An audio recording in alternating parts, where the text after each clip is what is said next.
आप देख रहे हैं न्यूज़ 14 ऑनलाइन मीडिया और मैं हूं सैयद नकी हसन। नई शिक्षा नीति 2020। अगर आप छोटे बच्चे के माता पिता हैं तो आपको चिंता होगी कि क्या नई शिक्षा नीति के बाद भी आपको अपने बच्चे के नर्सरी में दाखिले के लिए मातापच्ची करनी होगी। अगर आपके बच्चे 10वीं 12वीं में पढ़ने वाले हैं तो आपको चिंता होगी कि कॉलेज में दाखिले के लिए क्या 99% लाने होंगे। नई शिक्षा नीति से नौकरी में उनको सहूलियत मिलेगी। देश की नई शिक्षा नीति में आम जनता ऐसे ही सवालों के जवाब ढूंढ रही है। सबसे पहले शुरुआत स्कूली शिक्षा से करते हैं। नई शिक्षा नीति में पहले जो 10+2 की बात होती थी, अब उसकी जगह सरकार 5+3+3+4 की बात कर रही है।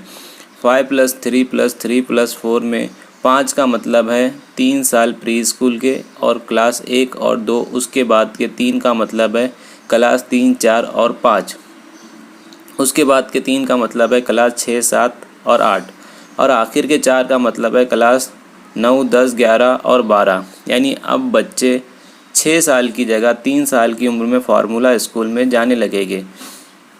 अब तक बच्चे 6 साल में पहली क्लास में जाते थे, तो नई शिक्षा नीति लागू होने पर भी 6 साल में बच्चा पहली क्लास में ही होगा, लेकिन पहले के 3 साल भी फार्मूला एजुकेशन वाले ही होंगे।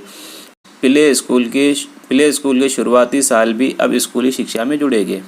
3 लैंग्वेज फार्मूला। इसके अलावा स्कूली शिक्षा में एक और महत्वपूर्ण बदलाव है।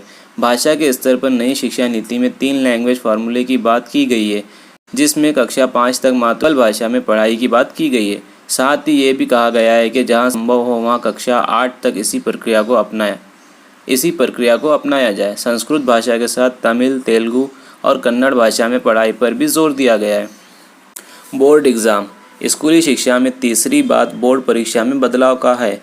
पिछले 10 सालों में बोर्ड एग्ज़ाम में कई बदलाव किए गए। कभी 10वीं की परीक्षा को वैकल्पिक किया गया, कभी नंबर के बजाय ग्रेड्स की बात की गई, लेकिन अब परीक्षा के तरीके में बदलाव की बात नई शिक्षा नीति में की गई है। बोर्ड एग्ज़ाम होंगे और अब 2 बार होंगे, लेकिन उनको पास करने के लिए कोचिंग की ज़रूरत नहीं होगी।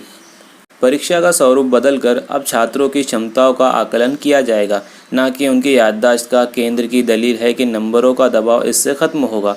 2022-23 वाले सत्र से इस बदलाव को लागू करने की मंशा है।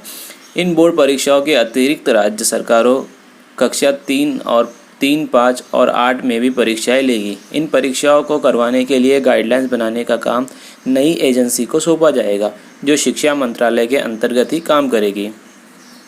अंडर ग्रेजुएट और पोस्ट ग्रेजुएट में क्या बदला? इसी तरह का बदलाव उच्च शिक्षा में भी किया गया है। अब ग्रेजुएशन, अंडर ग्रेजुएट में छात्र 4 साल का कोर्स पढ़ेंगे, जिसमें बीच में कोर्स को छोड़ने की गुंजाइश भी दी गई है।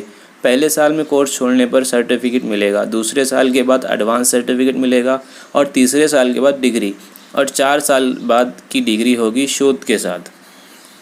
उसी तरह से पोस्ट ग्रेजुएट में 3 तरह के विकल्प होंगे। पहला होगा 2 साल का मास्टर, उनके लिए जिन्होंने 3 साल का डिग्री कोर्स किया है। दूसरा विकल्प होगा 4 साल का डिग्री कोर्स शोध के साथ करने वालों के लिए। ये छात्र 1 साल का मास्टर अलग से कर सकते हैं। और तीसरा विकल्प होगा 5 साल का इंटीग्रेटेड प्रोग्राम, जिसमें ग्रेजुएशन और पोस्ट ग्रेजुएशन दोनों एक साथ ही हो जाएंगे। पीएचडी के लिए अनिवार्यता होगी 4 साल की डिग्री शोध के साथ। एमफिल को नई शिक्षा नीति में बंद करने का प्रावधान है। उच्च शिक्षा में स्कॉलरशिप के लिए नई शिक्षा नीति में प्रस्ताव है।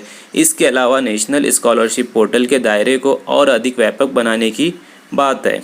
प्राइवेट संस्थानें जो उच्च शिक्षा देंगी उनको 25% से लेकर 100% तक स्कॉलरशिप अपने 50% छात्रों को देना होगा। ऐसा प्रावधान इस शिक्षा नीति में किया गया है। उच्च शिक्षा संस्थानों का ग्रांट देने का काम हायर एजुकेशन ग्रांट्स कमीशन करेगा। इसके अलावा इन संस्थाओं के अलग अलग विभागों के लिए नियम, कानून और गाइडलाइन तैयार करने की जिम्मेदारी होगी।